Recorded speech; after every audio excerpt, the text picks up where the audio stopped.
Buenos días, este es el curso teórico práctico para auxiliares de laboratorio. Esta es la clase número 11, es sobre estadística inferencial, es la segunda parte, y este curso es organizado por el Centro Universitario de Estudios Medioambientales de la Facultad de Ciencias Médicas de la Universidad Nacional de Rosario. A modo de repaso de la clase anterior, veíamos que tenemos un universo, que a partir de este seleccionamos una población y a partir de este obtenemos una muestra que debe ser lo más representativa posible de la población. A partir de la muestra obtenemos datos y estos datos, para poder analizarlos, necesitamos hacer uso de la estadística. En particular, cuando nosotros queremos comparar dos o más muestras, hacemos uso de lo que se llama estadística inferencial. En esta imagen tenemos cisnes blancos. Si yo veo esta imagen puedo concluir que todos los cisnes son blancos, pero la ciencia se encarga de encontrar al cisne negro. Y esta diferencia que yo puedo ver a simple vista en este caso, en la ciencia se puede ver a través del uso de la herramienta que es la estadística inferencial. Es decir, la estadística inferencial me permite comparar si dos o más de dos muestras son diferentes entre sí o no. A partir de un diseño experimental obtenemos datos y estos datos podemos tener diferentes tipos de datos.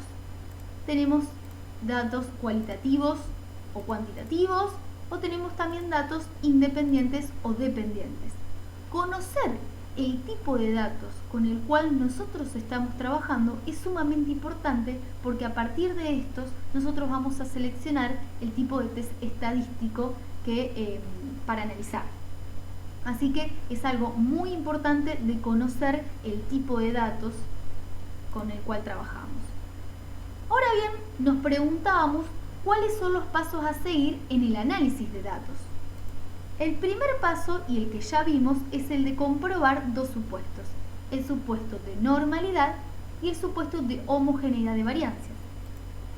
A partir del análisis de estos supuestos, nosotros nos podíamos orientar hacia test paramétricos o hacia test no paramétricos.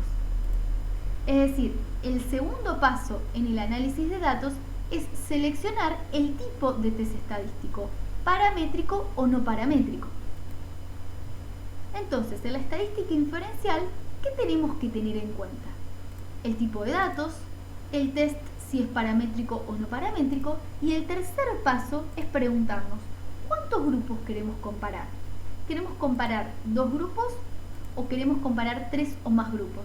Porque dependiendo de la cantidad de grupos que nosotros querramos comparar, es también el tipo de test estadístico que vamos a seleccionar.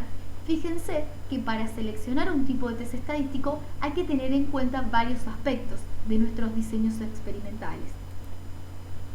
Vamos a ver ahora test paramétricos de datos cuantitativos cuando comparamos dos grupos. Los test paramétricos, a modo general, comparan medias. Comparan la media del grupo 1 con la media del otro grupo. Justamente utilizan este parámetro porque estamos trabajando con poblaciones normales. Entonces planteamos una hipótesis nula, que es que la media del grupo 1 es igual a la media del grupo 2. Planteamos la hipótesis alternativa, que dice que la media del grupo 1 es diferente de la media del grupo 2. Como todo test estadístico, va a ir acompañado de este error tipo 1 o alfa, y que dependiendo de qué valor me da, voy a concluir que existe diferencia entre los grupos o que no existe diferencia estadística entre los grupos. Entonces, los test paramétricos de datos cuantitativos y comparando dos grupos, el test estadístico que se utiliza en este caso es la t-de-Student. Y vamos a discriminar si esta t-de-Student cuando trabajamos con datos cuantitativos independientes y con datos cuantitativos dependientes. Entonces recordemos, estamos trabajando con test paramétricos, datos cuantitativos, comparamos dos grupos y vamos a ver el caso de datos independientes. Por ejemplo, se midió la glicemia en dos grupos de ratas, el grupo control y un grupo tratado, un grupo diabético. Esta es la tabla, grupo 1, grupo 2, y tengo los valores de glicemia. ¿Cómo tengo que proceder? Bueno, ingreso la tabla AR, realizo los supuestos y en este caso voy a utilizar la T de student para datos independientes. El código en R es colocar t.test, entre paréntesis nombre de la tabla, pesos columna 1, coma, nombre de la tabla, pesos columna 2 y el argumento que me va a permitir indicar que estamos trabajando con datos independientes o no apareados es pear false. Con este argumento yo estoy indicando justamente que mis datos son independientes. Y luego fijo un valor de p-value. Este es el código sí para R. Entonces aquí yo les muestro cómo fui haciendo todos estos pasos en R y que vean bien los resultados. Coloqué la tabla, hice el summary, hice los Shapiro test, justamente me están dando mayor que 0,05, ¿sí? Es decir, muestras normales. El Bartlett también me da mayor que 0,05 porque también son variancias homogéneas y por eso estamos trabajando con test paramétricos. El siguiente paso de la comparación es realizar la T de student, ¿sí? Colocando fundamentos, pesos grupo 1, fundamentos pesos grupo 2, el argumento que indica que son datos independientes y lo que tengo que fijar de todo esto que este código me va a emitir luego de apretar Enter es mirar el valor de p-value. Como este valor de p-value es menor que 0,05, voy a concluir que existe diferencia estadísticamente significativa entre los grupos. Ahora vamos a ver el caso de test paramétricos, datos cuantitativos, comparamos dos grupos, pero con datos que son dependientes, ¿sí? Recordemos que un dato dependiente es cuando yo en una misma unidad experimental obtengo varias mediciones, que una condiciona a la anterior. Por ejemplo, se midió la calcemia al inicio y al final de un tratamiento. Tengo los valores iniciales, los valores finales, y fíjense que este valor inicial y este valor final de la primera fila corresponden a la misma unidad experimental, por eso son apareados. ¿Qué tengo que hacer? Ingreso a la tabla R, realizo los supuestos y voy a utilizar la T de student para datos dependientes. ¿Cuál es el código en R? T.test, vuelvo a colocar el nombre de la tabla, pesos, la primera columna, nombre de la tabla, pesos, la segunda columna, y el argumento que voy a colocar es pair true, porque estoy trabajando con datos apareados, ¿sí? Esa es la diferencia con respecto a los datos independientes. Y voy a fijar el valor de P. Aquí vuelvo a anunciar los pasos que hice para llegar a concluir que necesitamos un test paramétrico. Y ahora sí, para comparar estos datos, que son dependientes, vamos a utilizar la T de student y vamos a fijarnos en todo esto que nos emite R, es el valor de P. Como ese valor de P es menor que 0,05, concluimos que existe diferencia estadísticamente significativa entre los valores iniciales y finales de la calcemia, ¿sí? Fíjense que todo esto, todos estos datos que fui obteniendo aquí, tienen concordancia con después seleccionar las T de student, ¿sí? Yo se los coloco para ver si ustedes quieren realizarlo en sus computadoras, también puedan verificarlo. Ahora bien, vamos a ver test no paramétricos de datos cuantitativos y también comparando dos grupos. Los test no paramétricos, a modo general, lo que hacen es comparar la mediana de un grupo versus otro grupo. Entonces, planteamos una hipótesis nula. La mediana del grupo 1 es igual a la mediana del grupo 2. La hipótesis alternativa, que la mediana del grupo 1 es diferente de la mediana del grupo 2.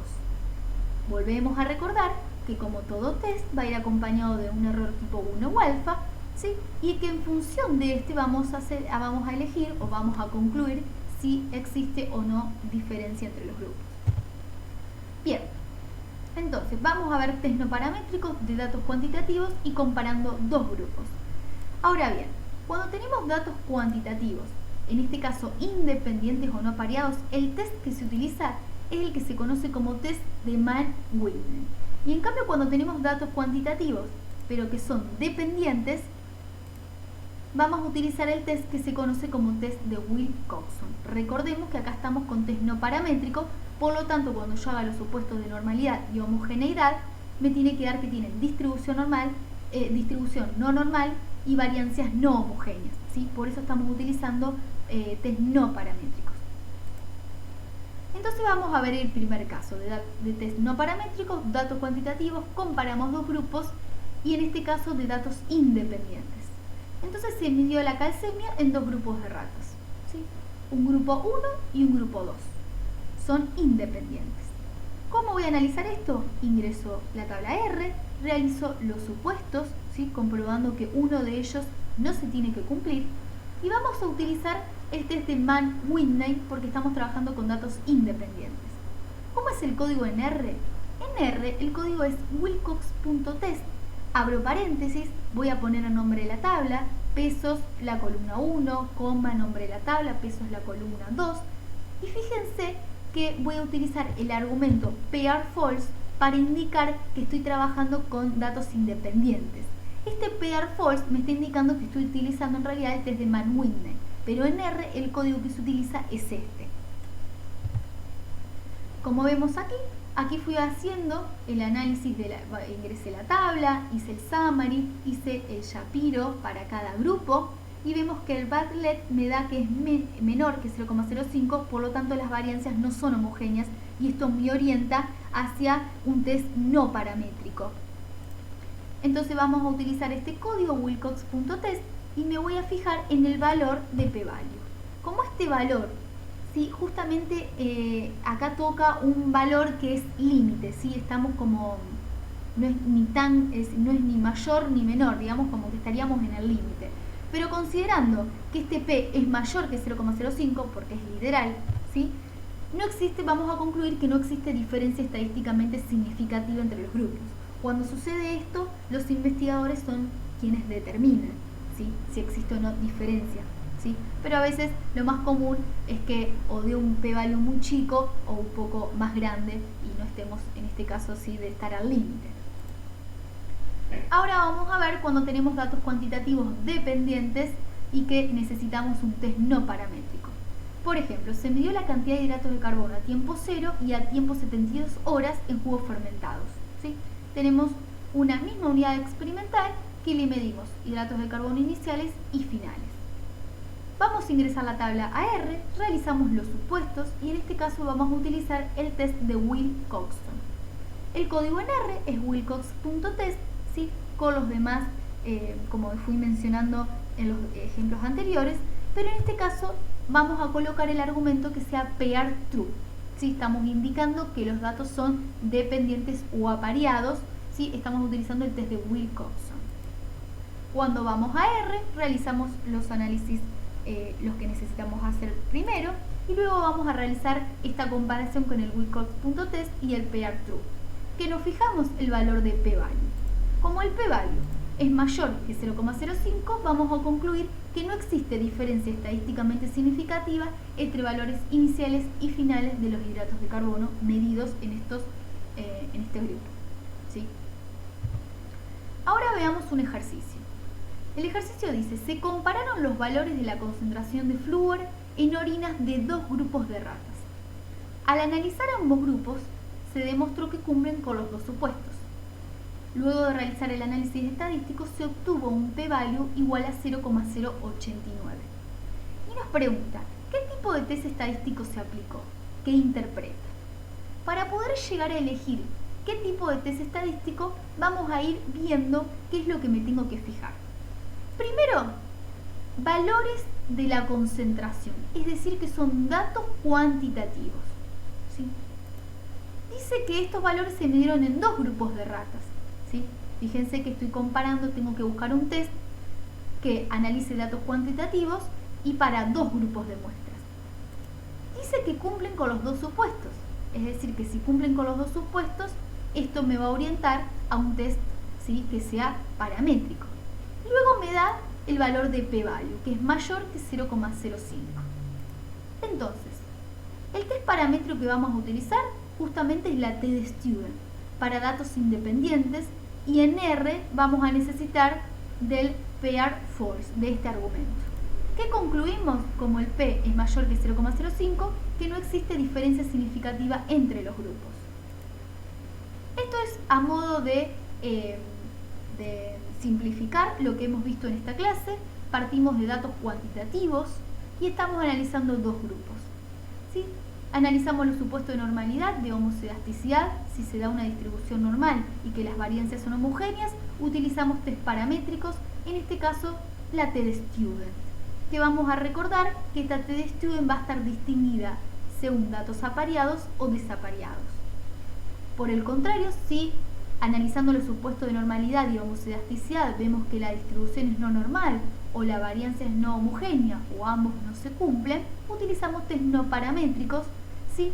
Que en este caso vamos a utilizar test de Wilcoxon para datos apareados y test de Mann-Whitney para datos desapareados o independientes. Esto es también un esquema que simplifica, pero en este caso utilizando como sistema de análisis AR. Partimos de los supuestos, si estos supuestos se cumplen vamos a utilizar test paramétricos. Estos test paramétricos lo vamos a distinguir según tengamos datos apareados o según tengamos datos no apareados. Ambos se van a analizar con la tDStudent, pero recordemos que en el caso de datos apareados el argumento es pair true y en datos no apareados el argumento que vamos a utilizar es pair false. Por el contrario, si los supuestos no se cumplen, si ambos no se cumplen o alguno de ellos no se cumplen, utilizamos test no paramétricos. También distinguimos si tenemos datos apareados o datos desapareados. En R, ambos lo vamos a analizar con Wilcox.test, pero en el caso de tener datos apareados vamos a colocar en el argumento pair true y en el datos desapareados vamos a colocar en el argumento pair false.